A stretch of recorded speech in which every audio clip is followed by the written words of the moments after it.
میرے ساتھی بیٹھے ہوئے ہیں، ان سے میں عرض کروں گا کہ ہمیں اس بات پہ اللہ کا بہت شکر ادا کرنا چاہیے کہ اللہ نے ہمیں بہت چن کر مدرسے کے اندر بھیجا اور دینی تعلیم سے وابستہ کیا۔ سینکڑوں سالوں تک جب دنیا سے وحی منقطع ہو گئی اور حضرت عیسیٰ علیہ السلام کا زمانہ ختم ہو گیا، اس کے بعد جب سب سے پہلی وحی آئی تو یقیناً دنیا میں کفر تھا، شرک تھا،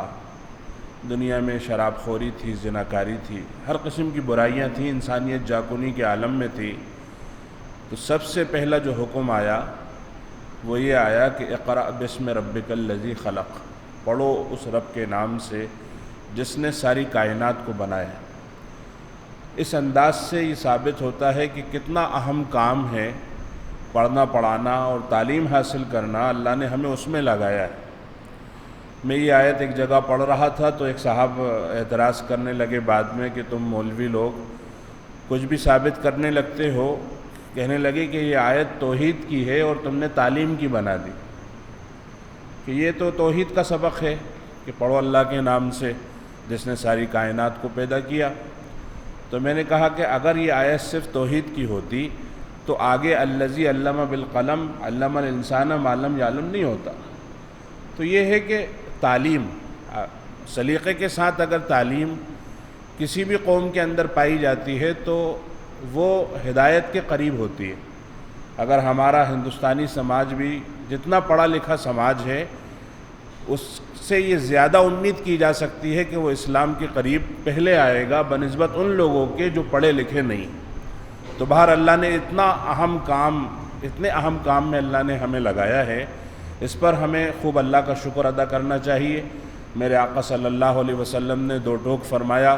خیرکم من تعلم القرآن وعلمہ، کہ تم میں تمہارے معاشرے، تمہارے خاندان، برادری، شہر، ملک، ساری دنیا میں سب سے بہتر انسان وہ ہے جو قرآن کا پڑھنے پڑھانے والا ہے۔ ایک تو رواجی تعلیم ہے کہ ہم نے صرف اس کے الفاظ پڑھ لیے اور رٹ لیے، اور ایک قرآن کا سمجھنا اور سمجھانا ہے۔ تو ماشاءاللہ اللہ نے اس مدرسے میں آپ تمام کو بھیجا، تو اس پر اللہ کا خوب شکر ادا کریں۔ یہ قرآن کی تعلیم جو ہے ہماری دنیا میں بھی ہمارے کام آئے گی اور آخرت میں بھی ہمارے کام آئے گی۔ قیامت کا سماں ہوگا، ساری ہولناکیوں کے مناظر سامنے ہوں گے، پہاڑ ریت بن رہے ہوں گے اور سمندر جو ہے سیلاب بن کر انسانوں کی بستیوں کو ڈبا رہے ہوں گے، جنگلی جانور انسانوں کی بستیوں میں گھسے چلے آ رہے ہوں گے، زمین تانبے کی طرح تپتی ہوگی، آسمان آگ برساتا ہوگا، اللہ بھی اپنے پورے غصے میں ہوگا۔ ایسے میں انبیاء کرام گھبرا گئے ہوں گے، اولیاء کرام رو رہے ہوں گے، اور ایسے میں قرآن والے جب آئیں گے تو میرے نبی نے فرمایا کہ اللہ ان سے بڑی محبت سے فرمائے گا،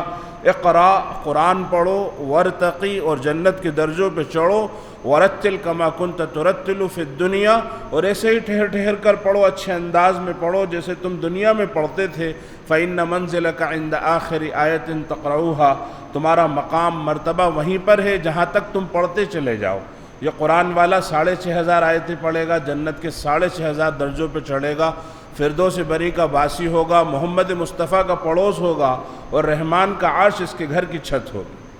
تو اس تعلیم کی برکت سے تو ہمیں اپنے اساتذہ کا بھی خوب شکر ادا کرنا چاہیے، کیونکہ کچھ تو بولنا تھا